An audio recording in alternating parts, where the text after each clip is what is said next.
السلام عليكم ورحمة الله وبركاته. هذا سوق الفجيرة اليوم تاريخ 29. هذا النوع من الخباط صح. شوف هذا نوع الخباط.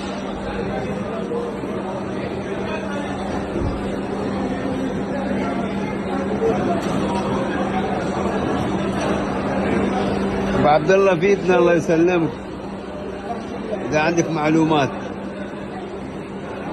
هذا أول مرة يقيل علينا احنا في إمارة الفجيرة.